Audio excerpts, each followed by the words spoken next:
Hello and welcome to the Shamans Cave, and I'm Renee Baribeau. And I'm Sandra Ingerman. Welcome, everyone. And the other day when I got this email from Sandra that says, let's talk about Greta, I assumed that she had autocorrect on her spell and that she meant, let's talk about gratitude. Because I'm such a ignoramus, I guess is the best word. I'm there like, Greta who? And I think that goes to my blinders on that I try not to absorb so much of what social media and what everything's going on around me, and that I really stick close to how am I showing up as a human being today. But then I realized, well, maybe I'm not showing up so good if I don't even know who Greta is. And so, of course, I went and did my research. And Sandra's got some excellent ideas that she wants to cover in today's talk. Yeah, I'm assuming that most of you are aware of Greta Thunberg, and she's really making a huge splash on the environmental climate change scene. And if you're not aware of her, she's a teenage girl. She has Asperger's, and the reason that label, I'm not into labels, but the reason that label has particular meaning for me is it's always been clear that it's the children coming in with what are being called Asperger's and autism that are actually tuned in to the reality of what's happening. And so we put a label on them that something's wrong with them, but actually they're more tuned in than we are. And so what they're bringing through is the real information, and they have real solutions. It's just part of that particular diagnosis. There's a brilliance, there's a genius that goes with those diagnoses, and we shouldn't use those diagnoses to see anybody as handicapped. We should use those diagnoses to see these beings as people who hold solutions for us, whether or not we want to hear them or not. And that's really what's happening with Greta, is she's telling the truth and nobody wants to hear it. And so she's really being taken down right now in social media. And so the two parts of, I've been following Greta for about a year now, so I'm aware of her actions and what she's been sharing. But her speech to the UN, to me, was quite amazing, what she was willing to say. And the two things that stand out for me, and what Renee and I are going to focus on today, is she said with passion, and a very impassioned statement, that her generation and generations coming in before her are going to hate the baby boomers. I know that there's a lot of you who are young, so I'm not going to put us in there. It's a certain generation that we're going to be hated forever through history. And so many of you who watch the Shamans Cave are so embroiled and enmeshed in what we did to First Nations people, what we did to Indigenous people. And we're lost in that hate. But let's move from that hate to the present situation that's happening now, that we're a generation, that the baby boomers are a generation that has failed future generations. We've just failed them. And the other thing that Greta said, which I think is of utmost importance, is that we're looking, the baby boomers and the generations, the older generations are looking for to the younger people for hope. And she said, how dare you? Because we're the ones who wrecked the planet for the next generation. And the fact that we're looking to teenagers and younger generations for hope, it is an insult. And the last thing I want to say before I turn this over to Renee, because I'm talking a lot, is I actually got to see the impact of this a really long time ago, probably over 10 years ago. I was on an airplane. I was teaching in Europe, and I was going from one workshop, I think it might have been in Austria, to Switzerland. And on the plane, I was sitting next to a businessman who, he lived in England, but he did all of his business in Russia. And he talked about, and this is a very sad story for me, because one of my triggers is elder abuse and what happens to the elderly and how we treat the elderly, because I see the elderly as innocents, like babies, and that they need better care. And he was talking about how the young generation were kicking the Russian grandmothers who were sitting on the street begging for money, because they said, you ruined our lives, you ruined our lives. And they abused all the grandmothers who were sitting on the streets. And that story really touched me. And here we are again, fast forward to 2019 in America, where we're looking at that scenario starting up again. And I just find that sad that that we're not willing to support the future generations. We better take a deep breath on that. And Sandra and I have been having these conversations now for almost a year. And I don't know, in a relationship, so some of the infatuation wears off. We love each other still a lot. And yet you start to see, you know, what's different or where. So as I said, I didn't know who Greta was, and I had to go look. And so the first video I watched was the UN piece. And I wrote Sandra and I go, well, I don't believe her. I don't believe her. I don't know if somebody else wrote this speech.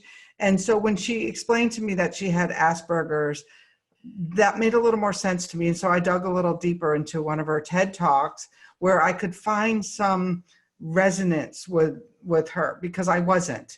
And I want to say that honestly, that while I believe what she's saying, that our generation, or this, you know, this baby boomer generation, has kind of really been thoughtlessly using up resources, and also that, you know, that we're the generation that's supposed to give the younger generation hope, not the reverse. I was just having a hard time. So, you know me, I went over to my alt gurus to see what they were saying about the whole thing. And, you know, there was all the pictures of, you know, this is an actress, this is this, and this is this. And it just keeps me coming back to, in my own world, is how do I find the truth within me? And so when I took that question, how do I find the truth within me when I can't believe any of the information that's coming from the Googles and the Facebooks and all of those other places? How do I know what's true for me? Well, of course, that got me into this whole conversation with myself, is like, what am I willing to do what am I willing to be an activist for? What am I willing to change in my own world? Because so much of this for me is, I believe that, you know, instead of a lot of external screaming and hollering, that if everyone just did their own piece of work, we'd all show up better. And then I had to ask myself, well, Renee, you haven't become a vegan. You know, I'm driving down the street and everybody's got one person in the car, including me. I'm looking around my kitchen to see how much plastic there still is. And I'm thinking to myself, like, you know, are we just a bunch of hypocrites? Yeah, we are. I mean, I do believe we are. But I'm amazed at my students, you know, on my Facebook pages for the Shift Network, because we're working deeply with becoming nature-based again. And it's amazing to me the changes that people are making. And instead of destroying their entire lives and starting from scratch, they're making one small change at a time. And one small change of not using plastic bags, or one small change of recycling more or composting more. And so I'm a Capricorn, and my philosophy of life and how I've gotten through my life has been, instead of trying to make gigantic leaps that cause me to be paralyzed, because when we look at the big picture of what we're facing on the planet, and if we all were really going to participate in an activist way of changing our lives, it could leave us to a place of feeling paralyzed, because what do you start with? Everything is out of control right now. So for me, it's what's the very first step? So becoming a vegan is a huge leap. A lot of my students have, and I haven't. I'm not a vegan, but I'm getting rid of all the plastic in our house, and we're replacing it with other materials. And so that's where we're starting. And so the question really is where are you willing to start? Not looking at tossing your whole entire life out the window and then going, oh my God, the changes are just too overwhelming, too big. There's too much to do. How about if every person makes one small change? What would that do? What would that start to fuel as far as a reflection coming back to us about our good actions that we're taking in behalf of all of life? And last week when we did the episode on the light and darkness, the responses were awesome. I mean, it was such food for contemplation on the wall and on YouTube. I would love to have people go on to the Shamans Cave Facebook group or on YouTube and make that commitment out loud. What one small action am I willing to take that will put me on the path of, turning the ship around? Absolutely. And really supporting our youth and finding ways to do that. Right now on Facebook, basically what people are doing is tearing down all the teenagers who are coming out about climate change. And Greta is being told to take a gun and shoot herself and admit herself into a mental institution, get on drugs. I saw this morning on the news that even children who are 8 years old who are starting to speak out are being completely dragged down for asking our generation to make changes so that they may live. And why are we having children if we're not willing to take care of them? And I'm sure that there are species out there that don't take care of their children, but the human beings are making a huge statement of endlessly having children and then not caring. We had dinner with a wonderful young couple who have 2 kids, and they're terribly worried about their kids, but they're driving these gigantic cars, and they're living a life that I can't tell you how much they're contributing to environmental pollution, but yet they're worried about their kids. And I can't connect the dots. I just can't connect the dots to that. How asleep can we be that we're willing to bring children into the world and not take care of them? What other species does that? I don't know. I'm sure there are, but we're making quite a statement.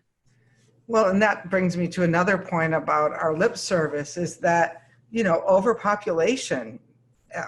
I think back to Enlil when he got rid of humanity because they were noisy humans who had overpopulated and were making too much noise. And so, the winds and the monsoon and the waters, just wiped out everyone. And facing Anthropocene, we're here again.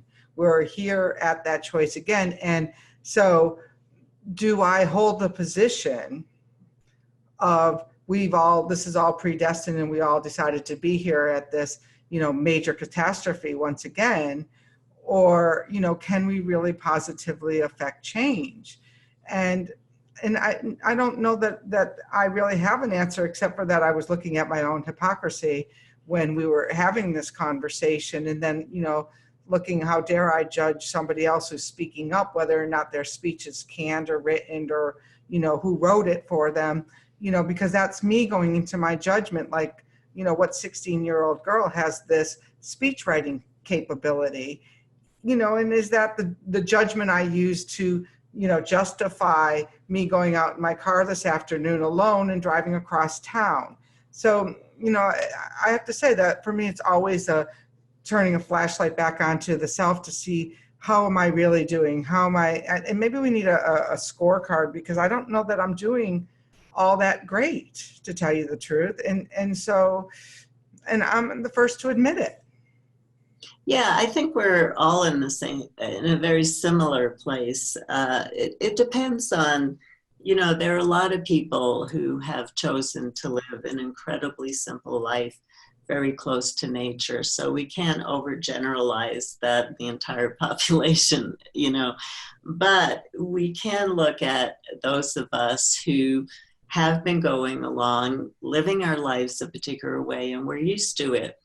And the bottom line is our ego, our personality doesn't want to give up any of our comforts, and we don't really want to make any changes.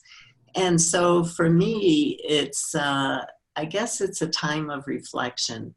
It's a time for all of us to reflect on, do we want to be seen as a generation that our future descendants sing to us, sing about us, honoring us for leaving them a good planet? Or do we want to be the generation that for years, it's going to be like how we feel about what we did to indigenous cultures? The younger kids are going to be dealing with so much emotion about what we left them. And for those of us who are still living at that point, how is that going to feel? What is that guilt going to feel like? And I'm not saying that we should feel guilty, but we should be willing to be responsible, because spiritual work is wonderful. And, most of my time teaching has been talking about how the spiritual work that we do can make a difference, and the miracles that come from our healing work. But I've been out there long enough to know that at this point, we have to add physical actions to the spiritual work that we're doing. The spiritual work just isn't enough. Absolutely. And I was wondering where you were going to come to on that position, because, I know with your transfiguration work and things like that, that you're working at a subtle energy level. And there's a lot of other healers and light workers I know who work on the grid and work on the, all of those things, which are, way far out of my realm of experience. But can you be standing there holding, your intention for the fault line in California, and then, drinking 10 bottles of plastic water a day? I don't know. That's an integrity question. The other place for me that our activism is out of balance is is that our fighting about the future is so out of whack. Like we're fighting about something, and this fight is actually, I believe, it's kind of fracturing the soul of humanity right now, that we're like duking it out instead of like taking personal action. And so I guess that's what brings me always back to what right personal action can I take and feel good about in my life today that might make a difference in the next 7 generations. Mm-hmm. Absolutely.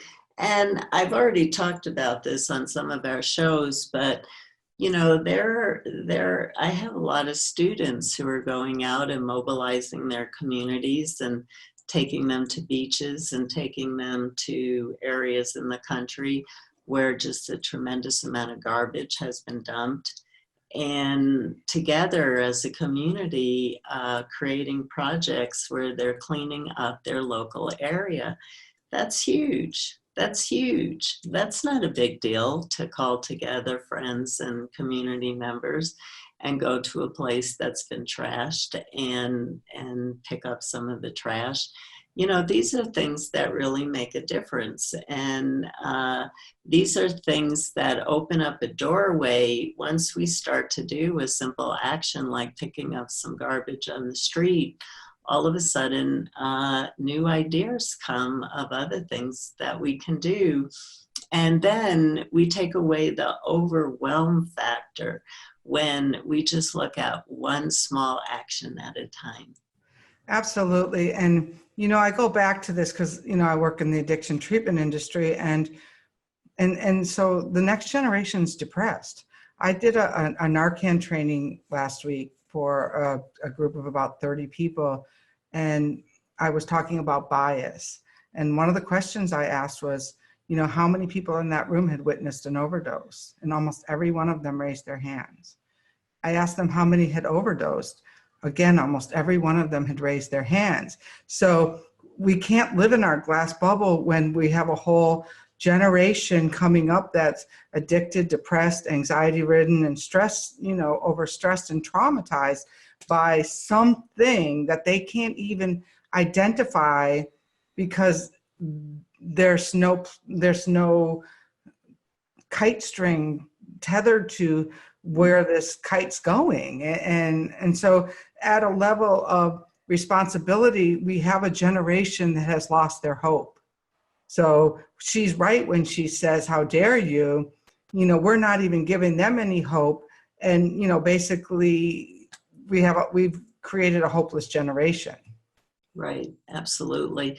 And we've taken away community because it was the communities that ended up becoming that kite string for the younger generation.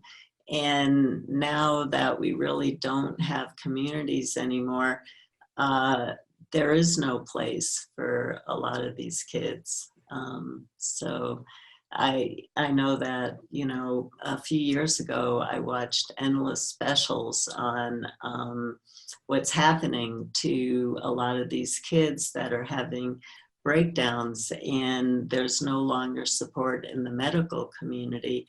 So they're just being sent home to their parents, and their parents are overwhelmed. They don't know what to do. And so, you know, we're really looking at what happens when we move away from a nature-based way of living and a community way of living. We've just become so isolated, and it's in that isolation that kids end up becoming depressed.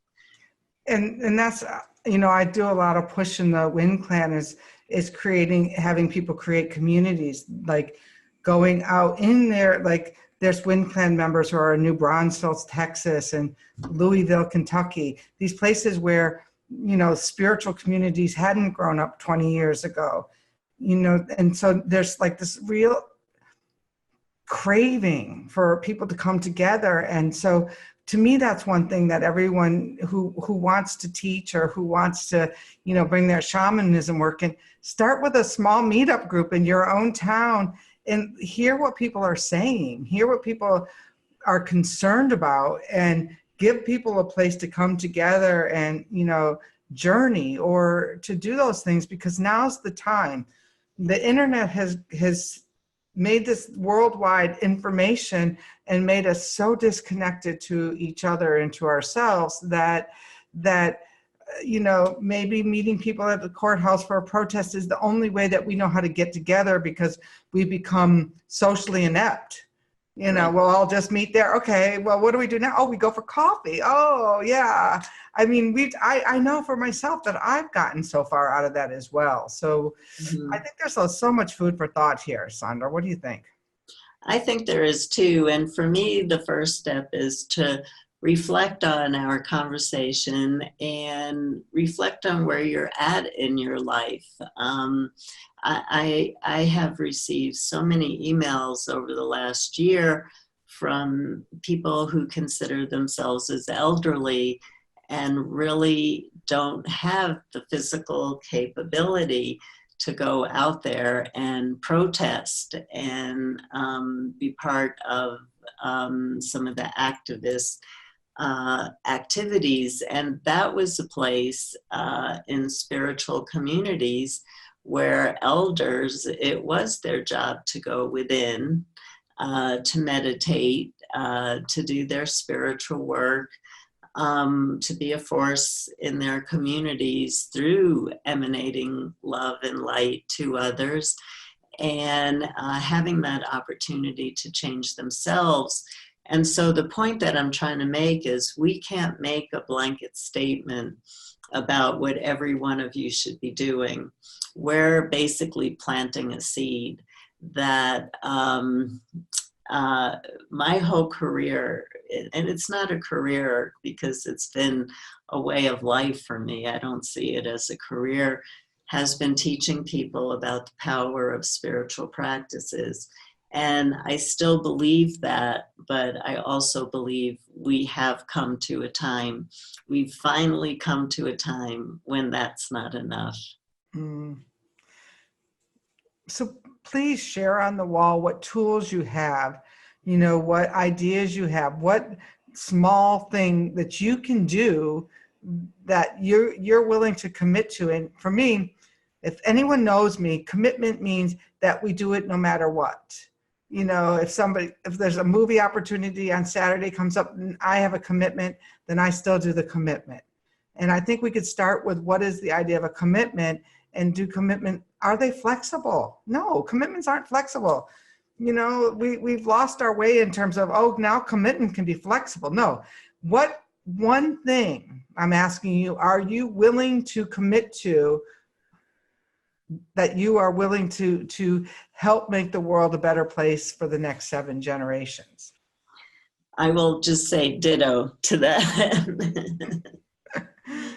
All right. And, stay connected with us at theshamanstv.com for all of our past episodes. What we find is a lot of people ask us questions of things we've already covered.